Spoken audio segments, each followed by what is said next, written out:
合った資格を神様から与えられたのです。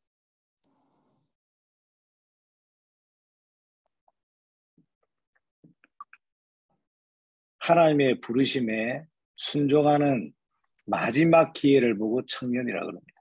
神様の召しに対して従順できる最後の機会が青年です。 청년은 마지막 기회다. 青年は最後の機会である。 6가지 명제에 대한 답을 내릴 수 있는 마지막 기회다. 6つの命題に対して結論を下ろすことのできる最後の機会である。 다시 한번 말씀드립니다. もう一度申し上げます。 우리가 자기 일이기 때문에 하나님은 우리를 부르시지 않았습니다. 私たちが資格があるから神様が召されたのではありません。 그 부름에 순종함으로 나왔기에 하나님은 자격을 주시는 겁니다. 神様の召しに従順することができたので、その召しに沿った資格を与えられたのです。 하나님의 부르심에 응답할 수 있는 마지막 기회 청년. 神様の召しに対して答えることのできる最後の機会、青年。 청년은 마지막 기회다. 青年は最後の機会である。 6가지 명제에 대해서 답을 내릴 수 있는 마지막 기회다. 6つの命題について答えを下ろすことのできる最後の機会である。 첫 번째, 내가 가져야 될 업. 1つ目は私が持つべき業。 업과 함께 경제관. 業、仕事とともに経済観。 세 번째, 성. そして性ですね。 성과 함께 결혼관. 性と結婚観。 다섯 번째, 신앙. そして5つ目が信仰。 신앙과 함께 교회관. 信仰と教会観。 업과 경제관, 성과 결혼관, 신앙과 교회관. 業と経済観、性と結婚観、信仰と教会観です。 이 6가지에 대한 명제, 답을 내릴 마지막 기회 청년. この6つの命題について答えを下ろせる最後の機会が青年です。 먼저 업과 경제관을 잠시 살펴보겠습니다. まず、業と経済観を見たいと思います。 업은 단순하게 먹고 사는 직업이 아닙니다. この業というのは食べて暮らすことのできる職業ではありません。 우리 청년들이 자꾸 직업을 돈을 많이 주는 쪽으로 선택을 하더라고요. 青年たちの多くは職業を選ぶときにお金をたくさんもらえるところを探したりしています。 시간이 많지 않기 때문에 결론만 딱 붙잡아야 되겠습니다.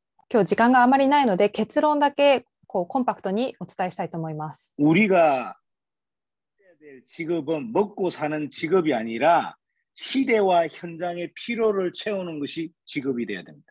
私たちは食べて暮らすための職業ではなく、この時代と現場を生かすための職業、仕事を探さなければなりません。 아니 목사님, 세상은 네가 즐거워하는 것, 네가 행복하는 것을 택하라고 가르치는데요. 牧師先生、世の中ではあなたが好きなもの、あなたが楽しめることを選びなさいと言いますが、 그건 취미예요. それは趣味です。 시대와 현장의 필요를 채우는 것이 직업이다. 時代と現場の必要を満たすものが職業である。 시대와 현장의 필요를 채우는 그래서 전도와 선교, 렘넌트를 살리는 업이 나의 진짜 업이 돼야 됩니다. 時代と現場の必要を満たし、伝道、宣教、レムナントの生かすこと、そこに用いられることが職業であるのです。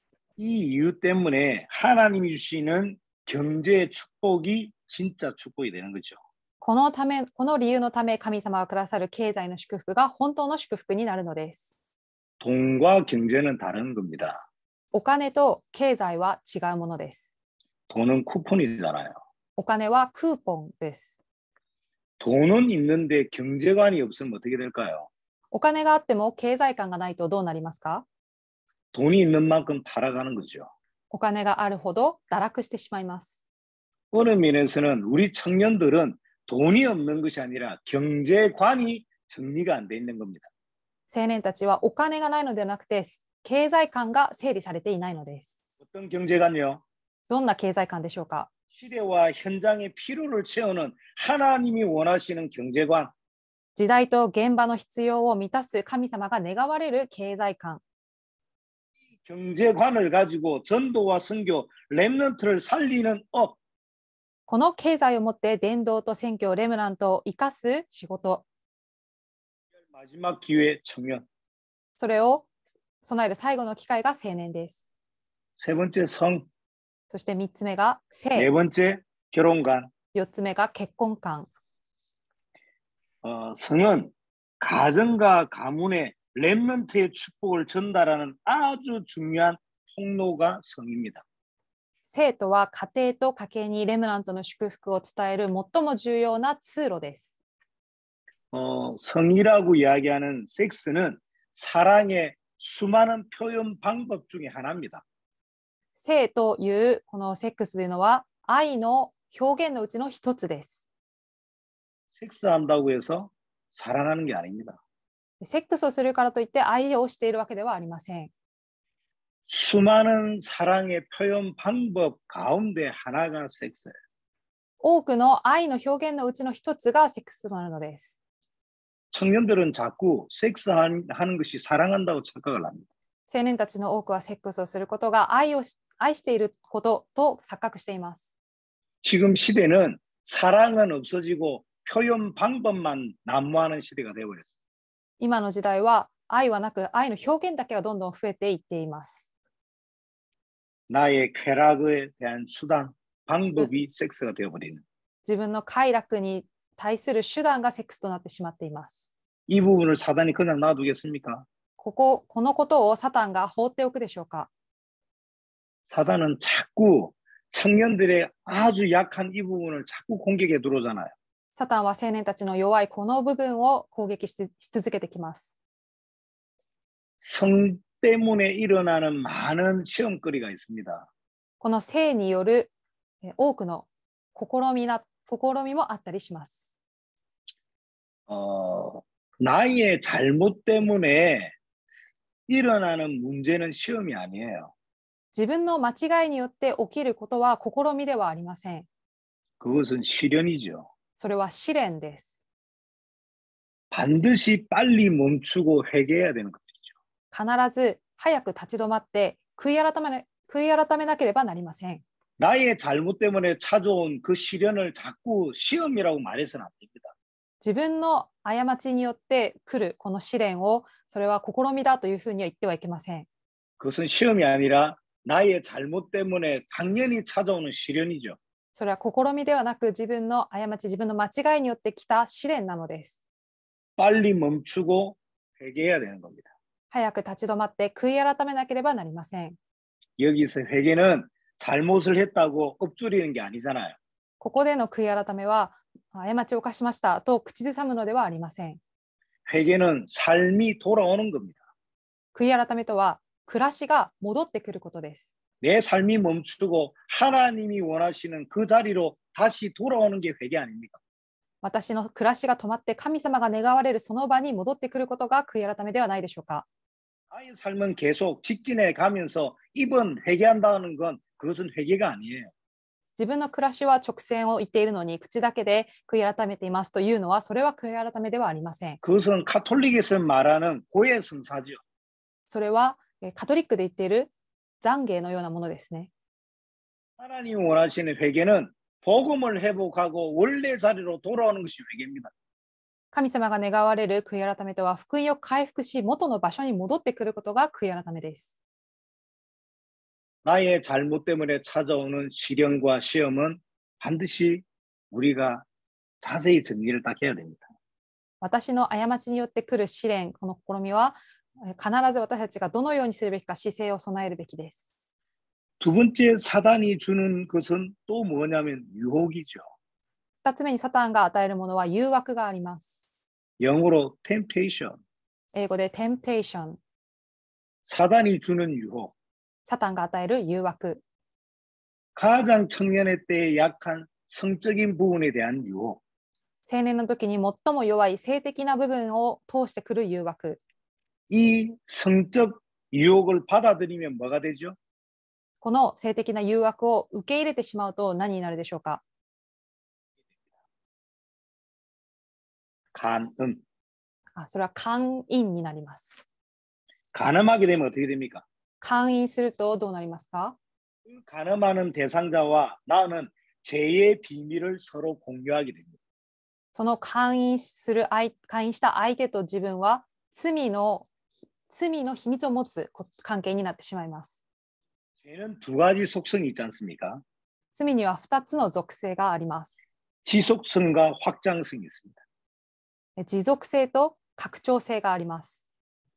사단은 나의 연약한 부분에 시련이 아닌 유혹으로 다가옵니다. サタンは私の弱いところに試練ではなく誘惑で近寄ってきます。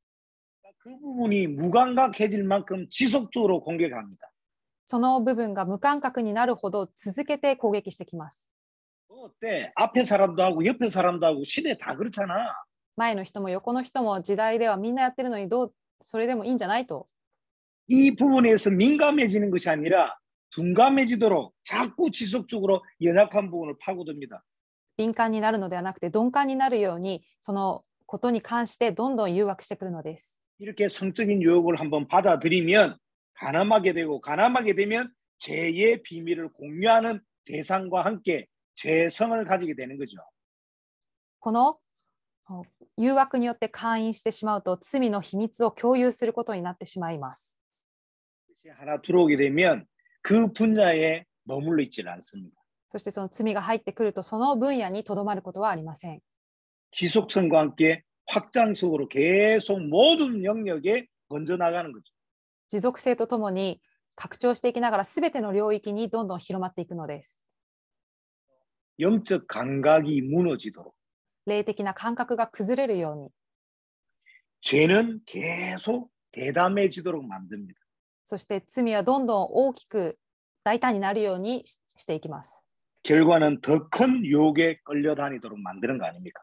結果はもっと大きな誘惑に引っかかるようになるのです。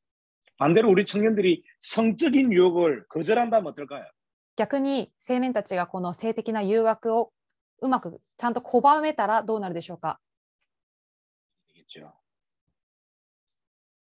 순결하게 되겠죠.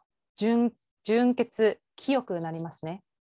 이 순결이라는 것은 하나님의 거룩한 계획 속에 있게 된다는 것. この純潔というのは神様の聖なるものの中にとどまるということです。 능력이 없어서 남자를 못 사귄다는 뜻이 아닙니다. 能力がないから男性と付き合うことができないということではありません。 성적인 유혹을 내면 하나님의 거룩한 계획 속에 머물게 되는 겁니다. この性的な誘惑に乗り越えることができれば神様のその聖なる清潔の中にとどまることができるのです。 단순 혼전 순결이 아니라 가정과 가문의 렘넌트의 축복이 전달되는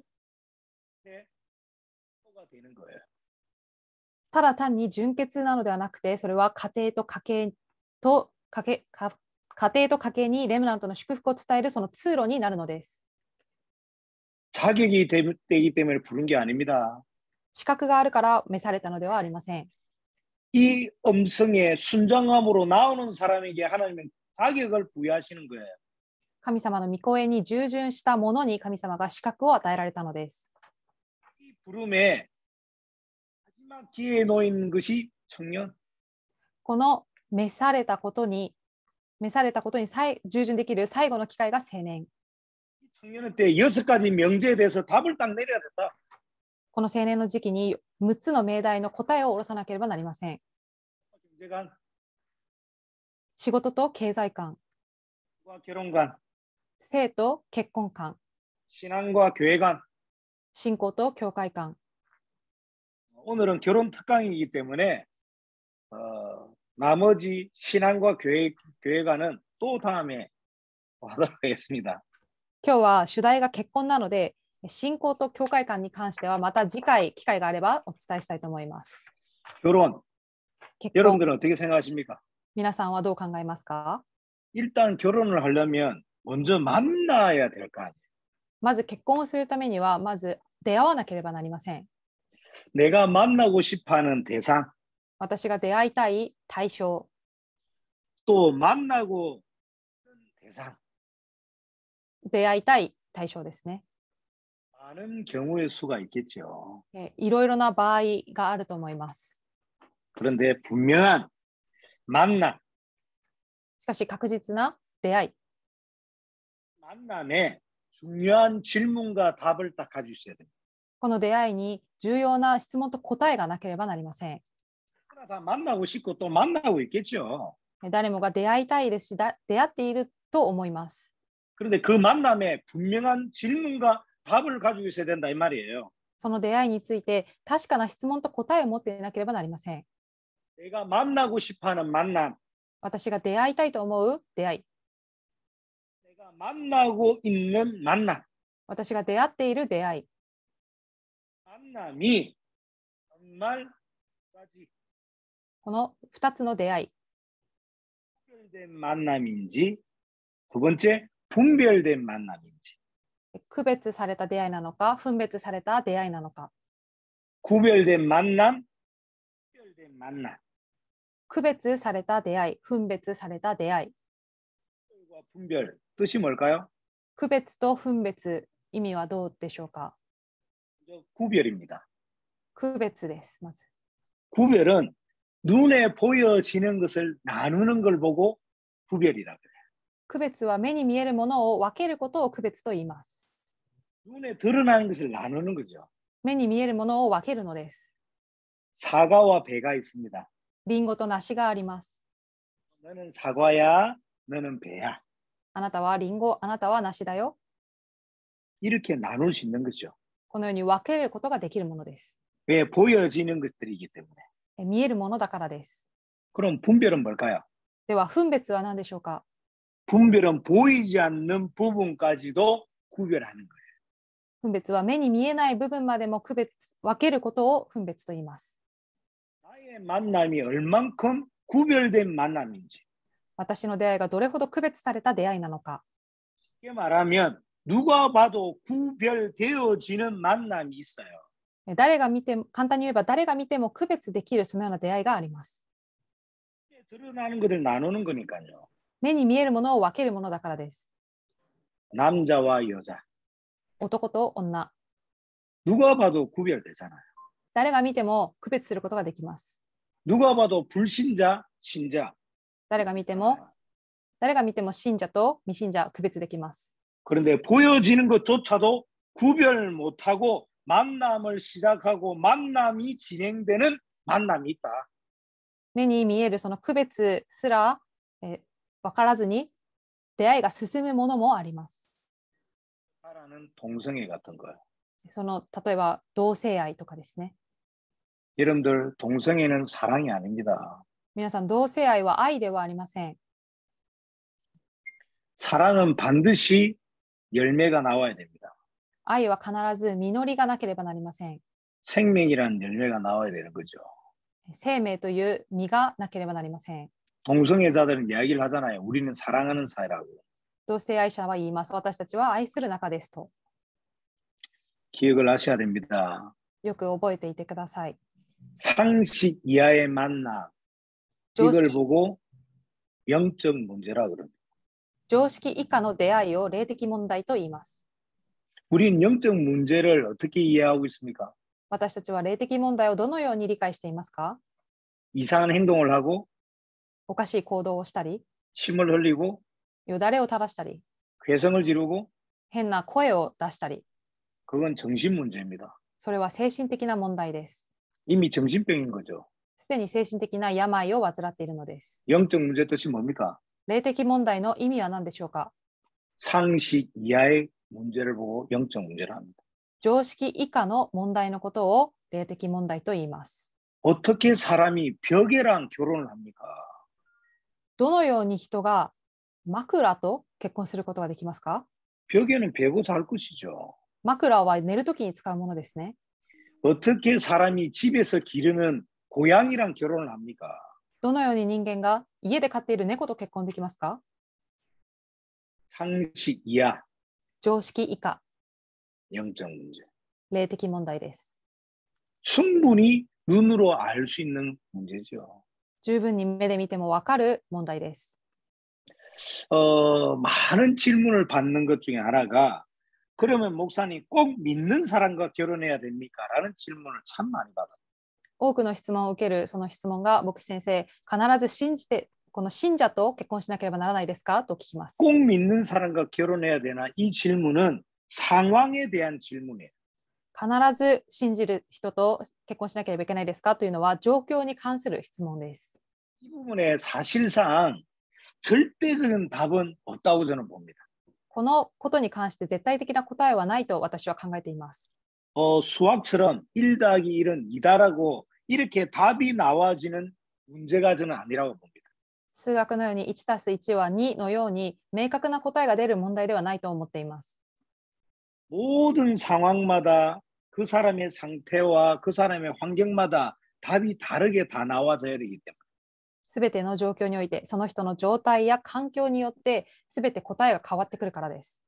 그런데 불신자와의 결혼 반드시 기억해야 할 것이 있어요. しかし、未信者との結婚で必ず覚えておかなければならないことがあります。 감당할 각오가 되어 있다면 불신자와의 결혼은 가장 가치 있는 것이다. それをもうできる覚悟があるのであれば、未信者との結婚は最も価値あるものです。 불신자와의 결혼 감당할 각오 아닙니다. 각오가 되어 있다면 불신자의 결혼은 가장 가치 있는 것이다. 왜? 전도 대상자니까. 未信者との結婚、それをもう自分で担えるという覚悟があるのであれば、それは最高の価値あるものです。なぜなら伝道対象者であるからです。 그러나 여러분들이 생각하지 못하는 훨씬 많은 일들이 숨겨져 있어요. しかし皆さんが考えられない多くの、本当に皆さん考えている以上の問題が隠されています。 여러분들이 생각지 못하는 많은 대가를 치러야 되는 것들이 있어요. 皆さんが皆さんの考え以上に代価を払わなきゃならない、そのようなこともあったりします。 세상은 부부가 서로 바라보는 것이라고 가르쳐요. 世の中では夫婦はお互いを見つめるものだと言います。 그러나 성경은 부부가 같은 곳을 바라보는 것이라고 말씀하고 있습니다. しかし聖書では夫婦は同じところを見ていくものだと言っています。 세상은 부부가 서로에게 맞춰 가면 된다고 가르치고 있습니다. 世の中では夫婦がお互いに合わせていけばいいと言います。 성경은 하나님께 방향 맞춰야 가야 된다고 가르치고 있습니다. 聖書では神様に方向を合わせていかなければならないと書いてあります。 이런 말들을 불신자 신랑이 얼마나 이해할 수 있을까요? このようなことを未信者の夫がどれぐらい理解できるでしょうか。 내가 사랑한다고 이야기하는 그 남자는 그렇다 치고더라도 시댁에서는 이 부분을 어떻게 이해할까요? 私が愛しているその男性は何とか理解をしてくれたとしても、その人の家族はどのように理解してくれるでしょうか。 문화가 다르고 정서가 틀리고 영적 주인이 다릅니다. 文化と情緒と霊的主人が違います。 성령, 영적인 역사가 다르다 이 말이에요. 霊的な働きが違います。 사랑이라는 감정 하나만으로 미래를 끌고 간다. 쉽지 않아요. 愛という感情だけで未来に向かっていくというのは簡単なことではありません。 저는 교회 안에서 불신자를 만나서 신자화시킨 많은 사례를 봤습니다. 私は教会で未信者の配偶者を信者にさせる、その伝道するのを何度も見ました。 결혼 전에는 불신자였는데 결혼 후에 신자가 된 사례도 참 많이 봤어요. 結婚前は未信者でしたが、結婚してから信じるようになった、そのようなことも見ました。 참 감사하죠. 本当に感謝ですね。 하지만 조금 전에 말씀드린 대로 감당할 각오가 있다. しかし、先ほども言ったように、それを全うすることができる覚悟があるならです。 하나님의 사명인 전도의 사명으로 시작이 된다. その神様の使命が伝道の使命として始まることができれば。 질문해보라. 나의 만남이 구별된 만남인지. 質問してみてください。この私の出会いが区別された出会いなのか。 그리고 두 번째, 나의 만남이 분별되어진 만남인지. そして私の出会いが分別された出会いなのか。 보이지 않는 부분까지 見えないところまで分けられているもの。 많은 청년들이 보여지는 것에 참 많이 흔들리더라고요. 多くの青年は目に見えるものに大きく揺れたりしています。 좋은 차를 타고 いい車に乗って、 값진 레스토랑을 데려다 다니고 高級レストランに行って、 좋은 슈트를 입고 素敵なスーツを着て、 늘 부드럽게 생일이나 이런 것들을 챙기고 いつもこう優しく誕生日など記念日をしっかりと守って、 자기만 사랑한다고 그러고 自分だけを愛していると言って、 그것은 드러나는 부분이잖아요. それらは目に見えるものですね。 보이지 않는 부분을 어떻게 알 수 있을까요? 目に見えない部分はどのように見ることができるでしょうか。 그 사람 속마음을 우리가 어떻게 알 수 있어요? その人の本心、心はどのようにしてわかるでしょうか。 그래서 저는 좀 청년들에게 두 가지를 부탁을 드려요. 私はなので青年たちに2つお願いしたいです。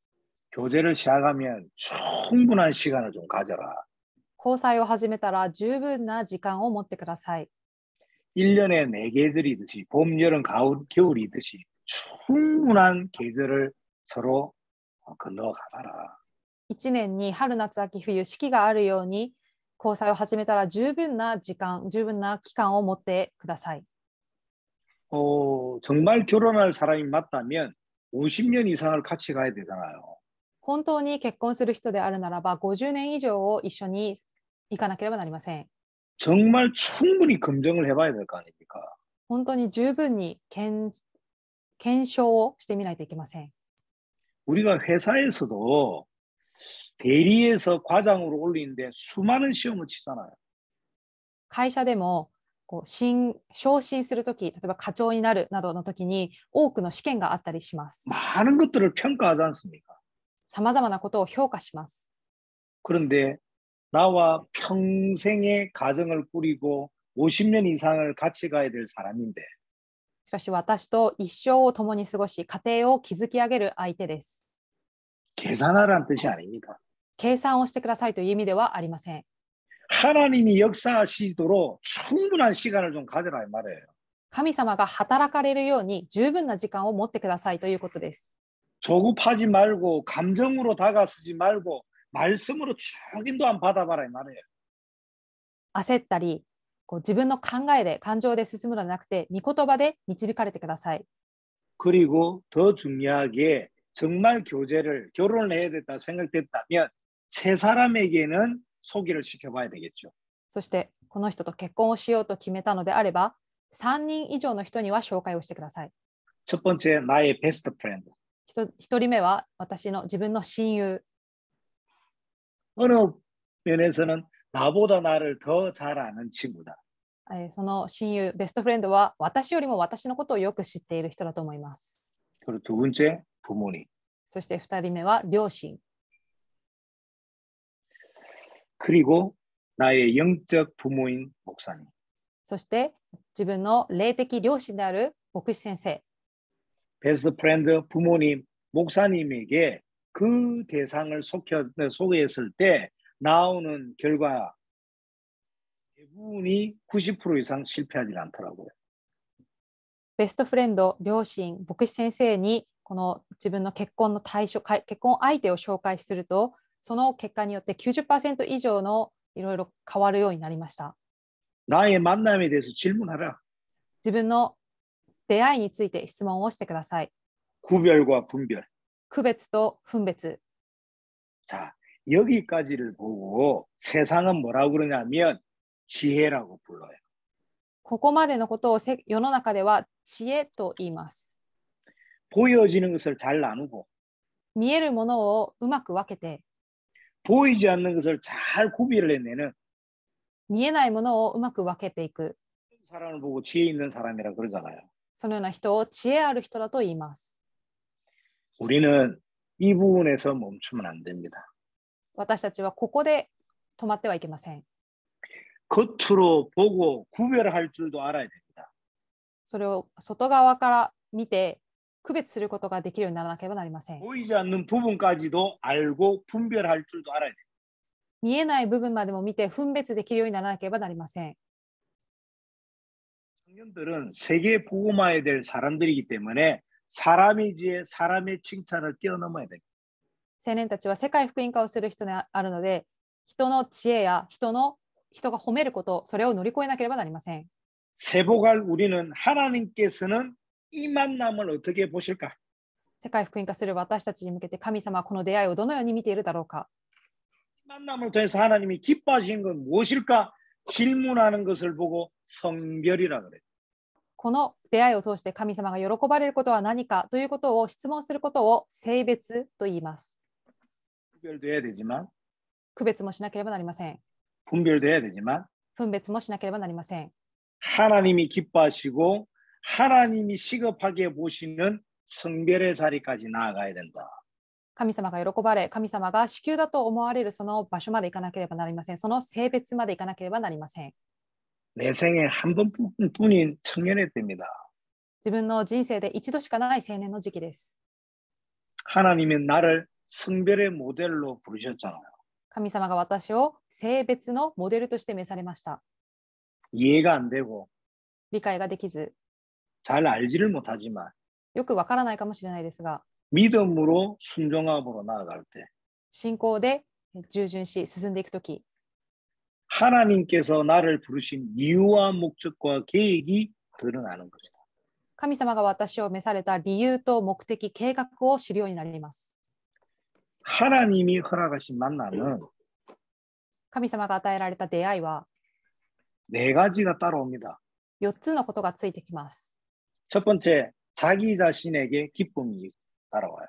1つ目には自分自身に喜びがあります。 그리고 형제 자매에게는 덕이 됩니다. そして兄弟姉妹には徳となります。 그리고 내가 속한 공동체에게는 유익이 돼요. 自分が属する共同体には有益となります。 하나님에게는 영광이 되는 거예요. そして神様には栄光になるのです。 오늘 어느 만큼 질문이 정확한가에 대해서 정확한 답이 나온 겁니다. 今日どれほど質問が正確かによって答えが正確になります。 구별된 만남, 분별된 만남, 성별된 만남이 있다. 区別された出会い、分別された出会い、性別された出会いがあります。 그 만남을 이렇게 류 목사님은 표현하셨습니다. その出会いを劉牧師はこのように表現しました。 성별할 만남은 237 서밋 치유의 만남이다. 性別された出会いは237サミット癒しの出会いである。 하나님이 기뻐하시고 하나님이 시급하게 보시는 성별의 만남. 神様が喜ばれ、神様が至急だと思われるその性別の出会い。 그 성별할 내용이 237 서밋 치유. その性別の内容は237サミット癒しです。 이 내용을 가슴에 품고 나아갈 때 가슴에 품은 사람을 하나님이 붙이시는 걸 보고 これを胸に抱いて出ていたときに、それを同じく胸に抱いた人と出会うこと、それが結婚になるのです。 결혼은 대상이 중요한 게 아닙니다. 結婚は対象が大事なのではありません。 상대방이 중요한 게 아니라니까요. 相手が重要なのではありません。 내가 중요합니다. 私が重要です。 좋은 남자를 만나고 싶습니까? いい結婚相手に会いたいですか？ 내가 좋은 여자가 되면 됩니다. 自分がいい相手になればいいのです。自分がいい女性になればいいのです。 세상의 기준으로서의 좋은 내가 아니라 世の中の基準で言ういい人ではなく、 내가 성별된 삶을 살면 私が性別された暮らしを生きるのであれば、 성별될 237 섬이 치유의 삶을 살면 この性別された237サミット癒しの暮らしを過ごすのであれば、 삶을 살려고 몸부림치는 사람을 하나님이 붙이신다. そのような暮らしを生きようとしている人に神様が出会わせてくださいます。 이 첫 단추가 결혼의 첫 단추입니다. この一つ目のボタンが結婚の一つ目のボタンと言えます。 결론을 맺겠습니다. 結論を申し上げます。 이 만남을 이루기 위해서 반드시 세 가지를 꼭 찾아내라. この出会いのために必ず3つのことを探し出してください。 첫 번째, 내가 잘못 살아온 부분. 一つ目は私が誤っていたこと。 두 번째, 무능한 부분. 二つ目、自分が無能なところ。 세 번째, 놓치고 사는 부분. 自分が逃していること。 정리를 다시 할게요. もう一度言います。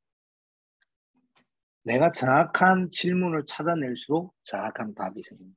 私が正確な質問をするほど正確な答えが見えるようになります。 그래서 지혜는 답이 있지 않고 질문이 있는 겁니다.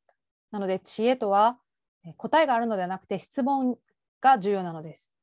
마지막 기회 청년. 最後の機会青年。 6가지 명제. 6つの命題。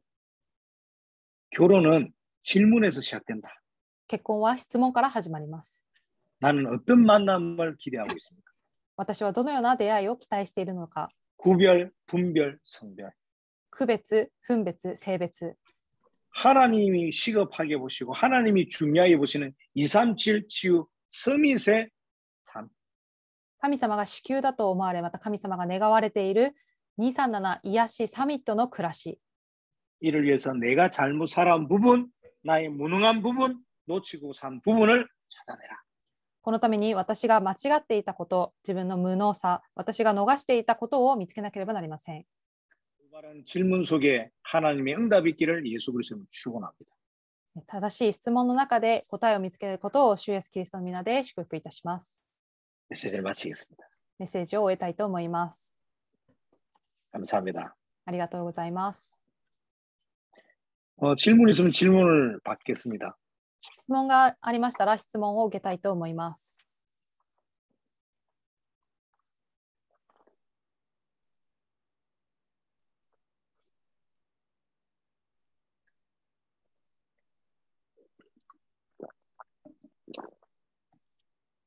다른 분들은 지난번처럼 얼굴이 안 보이시네요. 他の方は前回のように顔は見えないですね。 질문이 없습니까? 質問はないですか？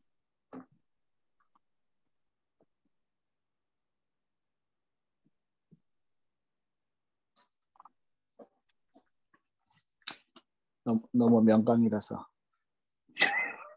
질문을 안 해도 될 만큼. 質問をしなくてもいいくらい名講義だったので。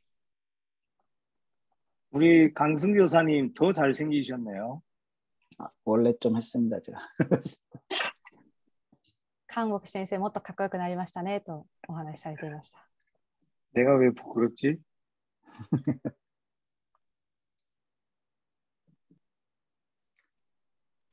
네, 목사님 이제 팀 나눠서 포럼 하거든요.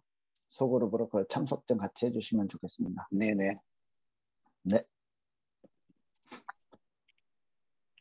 진행하세요. はい、そしたらチームを分けて、小グループでフォーラムをしたいと思います。そしたら、まずは全体写真撮影をします。はい。はい。 먼저 사진을 자, できるだけ 카메라 온にしてください。では、ポーズはどうしますか？ 포즈는 어떻게 할까요? 前5月と一緒でハートにしましょうか？ 지난 5월 달이랑 동일하게 하트로 할까요? はい。では皆さんお願いします。はい。 찍습니다. 하나, 둘, 셋. 撮れました。ありがとうございます。はい。ありがとうございます。 감사합니다. 감사합니다. では、마무리最後は祝祷をいただいて終わりですかね。はい。はい。 목사님, 김유찬 목사님 축도로 마치겠습니다. 기도하겠습니다. お祈りします。 말씀을 주심에 감사를 드립니다. 御言葉をくださり感謝いたします。 이 말씀이 나에게 지식이 아니라 하나님께서 나를 향하신 음성이 될 수 있도록 축복하여 주옵소서. 御言葉が私に知識ではなく神様がくださった御声となりますように。 이 언약이 나를 살리며 만남을 살리며 가정과 가문을 살리는 능력이 되게 축복하여 주옵소서.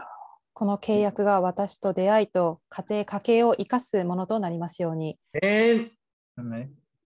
이제는 우리 주 예수 그리스도의 한량한 은혜와 今はイエス・キリストの限りない恵みと 우리를 죽기까지 살았던 십자가의 그 사랑과 私たちを愛し十字架にまでかかられたその愛と 성령님의 내주교통 역사하심이 聖霊様の内住と導き御交わりとが 나의 삶을 성별하기로 작정하는 모든 주의 권속들 머리머리 私の生活を性別しようと心に定めたすべての者たちの上に 그들의 가정과 가문과 업과 만남과 미래 위에 彼らの家庭と家計と出会いと仕事出会いすべての上に 지금부터 영원토록 항상 함께 하실지어다.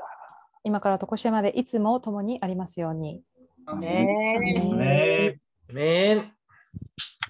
감사합니다. 감사합니다. 감사합니다. 감사합니다. 말씀을 감사합니다. たら、목사님 따로 연락 한번 드릴게요. I love you. はい。そしたら軽くお知らせをしますね。木さんにもどうしましょう。このままじゃあ、네. 11月23日の水曜日に、オンラインでの青年修練会が開催されます。日本語で大丈夫ですよね。皆さん。はい、 통역 같이 해주세요, 목사님. 네, 광고 말씀드리겠습니다. 저희가 11월 23일 수요일에 일본 청년 수련회를 개최할 예정입니다. はい。で、詳細はまた後日、全体の LINE、また各教会の代表の方を通して、お知らせをしようと思ってます。 자세한 내용, 등록 같은 자세한 내용은 전체 라인 그룹 톡이나 각 교회 대표자를 통해서 안내해 드릴 예정입니다. で、今回主題も、案内文と一緒に、お送りするんですけども、ちょっと開催の時間をコンパクトに午後にまとめてしてます。 올해 개최는 시간 또 자세한 안내문에 적혀 있긴 하지만 올해 개최 시간을 조금 컴팩트하게 설정을 했습니다. で、その中には、皆さんと質問を通して、信仰生活のより具体的なところ、現実的な事実的なところを質問を通して分かち合うような時間も設けてます。 타임 스케줄 안에 신앙생활을 하면서 현실적인 사실적인 그런 질문들을 나눌 수 있는 그런 시간이 마련되어 있습니다. で、その質問を受け付ける際に、ちょっと各代表、教会の代表の皆さんにいろいろ連絡をしたり、ちょっと取りまとめてもらうことが増えていくと思いますので、よろしくお願いします。 질문을 모집하는 데 있어서 각 교회 대표 청년들에게는 따로 협조를 부탁드릴 수도 있을 것 같습니다. 그때는 부탁드릴게요. はい。まだ開催まで1ヶ月半ほどあるので、皆さんちょっと案内文とか、各教会の、同じ青年の方々にご連絡をお願いします。 개최까지 한 달 반 정도 남아 있습니다. 주변 분들에게도 좀 소식 알려주시고 안내문 나오면은 광고도 부탁드리겠습니다. はい、お知らせは以上になります。11月の23日やな。はい、11月の23日、祝日ですね、水曜日です。 11월 23일 수요일 일본 공휴일입니다. はい。で、次回の、青年伝道学校は11月の1週目で、主題は、すみません、主題を覚えてないんですけど。 다음 청년 전도학교는 11월 첫째 주에 있을 예정이고요. 牧さん님이 あれですよね、배은규牧師先生ですかね。 네. はい。 백운규 목사님께서 말씀 전해 주시겠습니다. なので、そちらも皆さん、お集まりいただければと思います。 다음 달 11월 6일 날 모두 같이 모일 수 있으면 좋을 것 같습니다. はい、以上ですが、皆さん、補足か何かありますか？なければ、これで10月の青年伝道学校終わりにしたいと思います。 기타 광고 없으면 이상으로 10월 청년 전도학교를 마치도록 하겠습니다. はい。じゃあ 네, 皆さん、 임원들 남아주세요. 알겠습니다. はい。 감사합니다. 役員は残ってください。あありりがとうございあります。がとうございました。 수고하셨습니다. 감사합니다. 감사합니다. 감사합니다, 목사님. ありがとうございました。